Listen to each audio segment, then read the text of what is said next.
This is Chuck Carnevale, and I'm the Chuck in the Markets Up Chuck. And, you know, we're going to close out this week's blog talking about the importance of earnings and talking about how much the business matters versus, you know, what the market may or may not be doing. I'm going to take a look. I'm going to look at a company here, McCormick, the spice company. You all know it.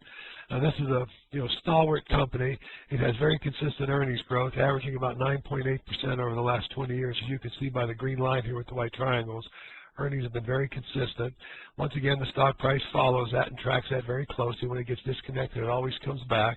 I do want you to notice it pays a current 2.8% dividend yield, but I also want you to notice that over this 20-year period, their dividend has been, very consistently increasing year after year after year. In 1991, they paid 14 cents, then raised it to 19 cents, and so on and so forth, because as their earnings grew, they raised their dividend. Now, I also want you to notice that the shareholder returns of 9.4% on appreciation, not counting dividends, correlated very, very closely to the 9.8% earnings growth. So, earnings do determine market price, but as this chart also shows, they determine dividend income as well.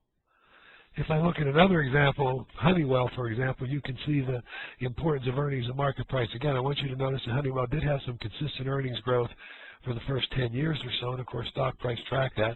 Notice how volatile Honeywell is in the short run, but yet how its stock price does track earnings. And then of course, we had this period where earnings rose again, then earnings fell. But during this dip here from 2000 to 2004, which ends here, and from this period here, Honeywell had, obviously dropping earnings. Let's examine their dividend income during this period and see what actually happened. The company had a period where, they cut their dividend in 1992, but then raised it all the way into 2000. But then when they had that period of poor earnings, even though they didn't cut their dividend, I want you to notice that their dividend, in contrast to General Dynamics, stayed the same for, this 5-year period at 75 cents. And then when earnings got back on track again, as you see, up here, then they raised their dividend again. So the bottom line is earnings determine market price and dividend income in the long run. But I also want you to notice that Honeywell ended up, when it was all said and done, because of the resurgence of earnings growth that they had, during this period of time, they ended up with a decent rate of return also.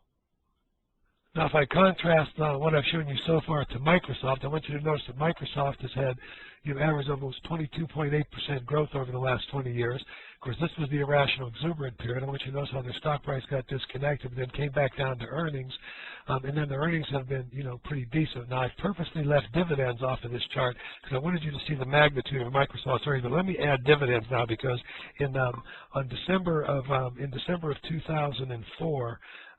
Microsoft actually paid a special $3 dividend, so the picture gets a little distorted, but let's take a look at it. So now here's the same chart, but now we have dividends, and of course the scale is different because I had to throw in the special $3 dividend that they paid in 2004. But I want you to notice that Microsoft actually started paying a regular dividend, and they started paying that dividend in 2003, and then they paid that, special dividend. So I want you to ignore that number, but I do want you to know otherwise, the 8 to 16 to 32, because this is the $3 special dividend, remember, 34, 39, 43, and 50. So their dividend income grew dramatically, but I also want you to notice this final point that I've been trying to make here all week in this blog. $100,000 in Microsoft would have grown to $2,700,000. That's a 19.2% compounded return. That's in contrast to the S&P during the same time frame that compounded at 6.4%. Clearly, it matters most is the business, not the stock market. Shareholders in Microsoft should not have cared what the market did at all, because both their dividend income as well as their capital appreciation did not come from the stock market, but it came from the operating results of the company itself. Now, this is Chuck Carnevale. I hope this gave you some further insights into the importance of the business and earnings and the roles that they both play in long-term investing. You all have a great weekend. As usual, I'll be taking the weekend off. This is Friday. Look forward to seeing you again on Monday, and thanks for tuning in.